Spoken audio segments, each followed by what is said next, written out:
खुलुमबाय लोगोफोर, गोजोन फुंबिलि बयनिसिमबो। नोंथांमोनखौ डियार ब्रह्म चेनेलाव आरो फिन खेबसेबाव बयखौबो बरायनाय जाबाय। आं दिनै नोंथांमोननि सिगाङाव आरोबाव माखासे गोदान खौरां लानानै फैबावलायबाय। आसा खालामो नोंथांमोनहा खौरांखौ खोनासंनानै मोजां मोनगोन। सेथि खौराङावनो दङ, क'क्राझारआ खैफोदनि थियारिखौ बांहोनो थाखाय जाथाय फिननाय खान्थिनि सायाव जिल्ला थाखोनि फोरोंथाय खुंदों। आसाम स्टेट डिजास्टार मेनेजमेन्ट अथ'रिटिआ क'क्राझारनि बड'लेण्ड एडमिनिस्ट्रेटिभ स्टाफ कलेजाव इन्सिडेन्ट रेसपन्स सिस्टेमनि सायाव साननैनि जिल्ला थाखोनि फोरोंथाय हाबाफारिखौ जाफुंसार महरै फोजोबबाय। बे हाबाफारिनि थांखिया जिल्लायाव खैफोदनि थियारिफोर आरो बिफानारि गोरोबलायनायखौ गोख्रों खालामनाय। हाबाफारिया बड'फा कालचारेल कमप्लेक्सआव मोनसे फिल्ड सिमुलेशन ड्रिलजों जोबो, जेराव बाहागो लागिरिफोरा खैफोदनि थासारिफोरखौ सामलायनायाव आखाइजों रोंमोन्दांथि मोननो हादोंमोन। खैफोद सामलायनाय प्रट'कलनि सायाव नोजोर होनानै मोनसे गुवार टेबोलटप एक्सारसाइजबो खुंनाय जादोंमोन।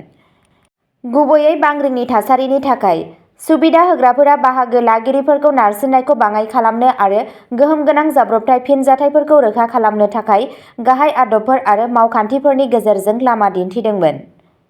गुवाहाटीनि अफिसार ड. कृपाल ज्योति मजुमदारआ बे हाबाफारिनि थाखाय गाहाय फुंखा सुबुं महरै हाबा मावदोंमोन। बिथाङा गुबुन बिफानफोरनि गेजेराव गोरोबलायनायखौ बांहोनो आरो खैफोदनि दिदोमथिखौ बांहोनायाव हाबाफारिनि बिफावनि सायाव गोसो होदोंमोन।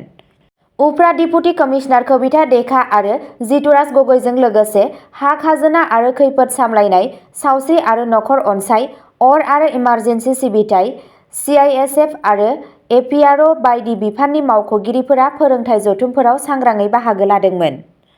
ड. मजुमदारआ फोरमायदोंमोन बे मावख'आरिफोरखौ हरखाब जाथायफोरखौ मोजाङै सामलायनो आरो खैफोदफोरखौ बाङाइ खालामनो थाखाय गोनां रोंग'थि आरो गियानजों सुजुनो थाखाय आसामनि गासैबो जिल्लाफोराव मोनसे IRS फोरोंथाय हाबाफारि खुंनाय जादों। नैथि खौराङाव दङ, BTRनि मानगोनां गाहाय मावफुं सोद्रोमा श्री प्रमद बर'आ जालायाव लाखि मन्दिरनि थाखाय अन्थाइ खाम्फा गायसनदों। हारिमुआरि रैखाथि आरो सुबुं समाजनि जौगाथायनि थाखाय मोनसे जारिमिनारि हाबाफारियाव BTRनि मानगोनां गाहाय मावफुं सोद्रोमा श्री प्रमद बर'आ मैया बाक्सा जिल्लानि जालापुराव लाखि मन्दिर लुफुंनो थाखाय अन्थाइ खाम्फा गायसनो। BTCनि सुबुं बानायग्रा बिफानजों आखायाव लाजानाय बे थांखि गोनां मावथांखियाव जारिमिनारि राभा घरखौ फोसाबनायनि बिथांखिफोरबो दंफायो, जाय ओनसोलनि हारिमुआरि आरो धोरोमारि उनमोनथाइखौ जौगाहोनायनि थांखिजों मोनसे आगान। बे फोरबोआव MCLA श्री मन्टु बर'नि मानगोनां नुजाथिनाय आरो मा लक्ष्मीनि सिबियारिफोरनि मोनसे गिदिर जथुमनाय नुनो मोन्दों, जाय बे गोथार बुब्लिखौ फालिनो थाखाय ज' जादोंमोन। बे हाबाफारिया हारिनि जौगानाय आरो खौसेथिखौ दावगाहोनायजों लोगोसे गावनि धोनि उनमोनथाइखौ संरैखा खालामनो BTR सोरखारनि बाउसोमनायखौ दिन्थियो। थामथि खौराङाव दङ, सि दाग्राफोरखौ गोहो होनाय। BTCआ बाक्सायाव लुम आरो जेक्वार्ड मेसिन रानदों। जायगानि सि दाग्रा हारिखौ गोहो होनायनि फारसे मोनसे मख'जाथाव आगानाव मानगोनां मावफुं सोद्रोमा श्री गौतम दासआ मैया बाक्सा जिल्लानि अनसुलि बड'लेण्ड हेन्डलुम क्लास्टारनि सि दाग्राफोरनो गोजौ थाखोनि जेक्वार्ड मेसिनजों लोगोसे इसान आरो हेफाजाबारि बेसादफोर राननानै होयो। बे फालिथायारि हाबाफारिया TECनि हेन्डलुम एन्ड टेक्सटाइल बिफानजों खुंजादोंमोन आरो जि दानाय बिखान्थिखौ बांहोनायनि थांखिजों मोनसे गाहाय हाबाफारि। बेफोर गोदान मुगानि आगजुफोरखौ सिनायथि होनानै मावथांखिया दिहुनथायनि आखा-फाखाथिखौ साबसिन खालामनो, गोजौ गुन गोनां दिहुनथायफोरखौ सोरजिनायखौ बांहोनो आरो सि दाग्राफोरनि थाखाय गासै दिहुनथायखौ बांहोनो नाजादों।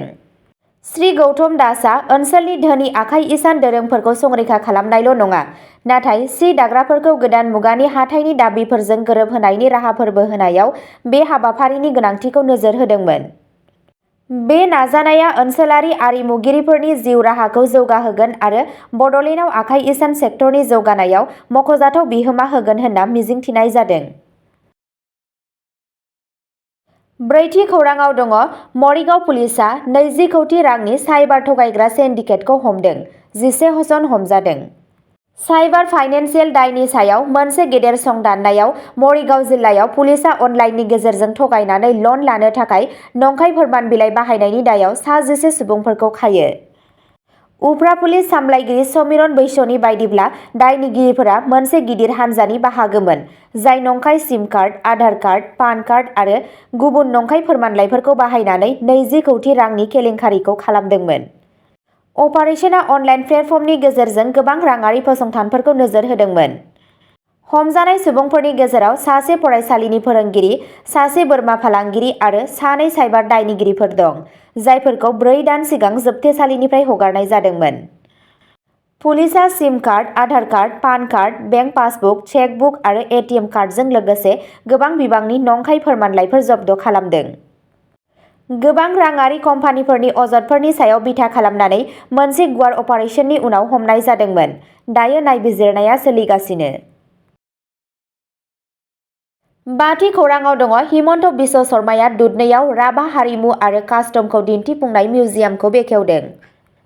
आसामनि गिबि मन्थ्रि हिमन्त बिश्व शर्माया राभा हारिनि धोनि हारिमु आरो आसार खान्थिखौ दिन्थिफुंनानै गवालपारा जिल्लानि दुधनैनि उदयपुराव राभा हासं गाव खुंथाय गौथुमनि मिउजियामखौ बेखेवना होयो। 1.80 कौटि रांनि बे मावथांखिनि थांखिया राभा सुबुंफोरनि आरिमु आरो आरिमुआरि मुवाफोर, खसाब आरो दोरोंफोरखौ संरैखा खालामनाय। गिबि मन्थ्रिनि मावख'आ एक्सआव मोनसे पस्टआव बुंदोंमोन दि गंसे बिजाब बाख्रिखौबो रायजो-राजानि थाखाय बावनाय जादोंमोन, जाय माउसनि क्लिकआव मुलुगनि गोबां रोखोमनि बिजाबफोरखौ मोननो हायो। बेफोर हाबाफारिफोरा हारिमुआरि उनमोनथाइखौ जौगाहोगोन आरो राभा हारिनि समाजारि, रांखान्थियारि आरो हारिमुआरि जौगानायखौ गोख्रै खालामगोन होनना मिजिंथिजादों। 6थि खौराङाव दङ दुलियाजानाव आईईडी आरो पिस्तलजों लोगोसे सासे लाइमोनखौ हमदों। बेरफ्रुग्रा बेसाद जब्द खालामदों पुलिसआ। उजाननि गुबुन गुबुन जायगाफोराव गोबां रां दाबिनाय हाबाफारिनि उनाव दुलियाजान पुलिसआ सासे लाइमोनखौ आईईडी आरो गंसे पिस्तल लाखिनायनि दायाव खादों। हमजानाय सुबुंखौ लाहवालनि थागिरि बितुपन गगৈ होनना सिनायथि होदों। गगैखौ बृहस्पतिबाराव सेपन-दबा साहा बागाननिफ्राय 2 लाख रां खांनायनि उनाव हमनाय जादोंमोन। बिबानगिरिफोरा अजद होयो दि बिथाङा माखासे समनिफ्रायनो गोजौ आसाम ओनसोलनि गुबुन गुबुन जायगाफोरनिफ्राय रां खांगासिनो दंमोन। पुलिस रिपर्टनि बायदिब्ला गावनि रां दाबिनाय हाबाफारिफोरनि अनगायैबो गगैआ अइल टेंकारनि बिल्टन थाव डिपुआव आईईडी बेरफ्रुहोनायनि सानथांखि खालामगासिनो दंमोन। खौरां मोन्नाय बायदिब्ला लाइमोनफोरा मोनसे एनएससीएन बादायाव आईईडी लुनायनि फोरोंथाय लादोंमोन। दायो नायबिजिरनाया सोलिगासिनो। 7थि खौराङाव दङ गुवाहाटीआव नंखाय नट फालांगि खालामग्रा 2 हमजादों। आसाम पुलिसआ मेघालयनिफ्राय जौराबादआव गुवाहाटीसिम थांनाय गंसे गारिनिफ्राय 2 लाख रांनिबो बांसिन रांनि नंखाय रां जब्द खालामदों। सुलुंफोरा मिथिहोदों दि नंखाय नटफोर, गासैबो 500 रांनि, मोनसे सरासनस्रा नायबिजिरनायनि समाव हमनाय जादोंमोन। बे जाथायजों सोमोन्दो थानाय 2 सुबुंनि सिनायथिखौ बायथानलां खारखंगर आरो जिबाई आंखिया होनना मिथिनाय जादों। 2बो मेघालयनि सानजा खासि हिल्स जिल्लानि। आरोबाव नायबिजिरनाया सोलिगासिनो दं। 8थि खौराङाव दङ कल्याणनि खाथियाव एक्सप्रेस ट्रेनआव गाज्रि आखु दिन्थिनायनि दायाव 23 बोसोर बैसोनि लाइमोनखौ खादों। कल्याण जीआरपी मावथिफोरा बृहस्पतिबारनि मोनायाव मेल एक्सप्रेस ट्रेननि सिङाव सासे आइजो दावबायारिखौ गाज्रि आखु दिन्थिनायनि दायाव सासे 23 बोसोर बैसोनि सुबुंखौ खायो। बे जाथाया मोनाबिलिनि 8 रिंगासोआव जादोंमोन, जेब्ला सासे सफ्टवेयार डेभेलपार आइजोआ मुम्बाइनिफ्राय कल्याणआव न'आव फैगासिनो दंमोन, जेनेरेल कम्पार्टमेन्टआव दावबायगासिनो दंमोन।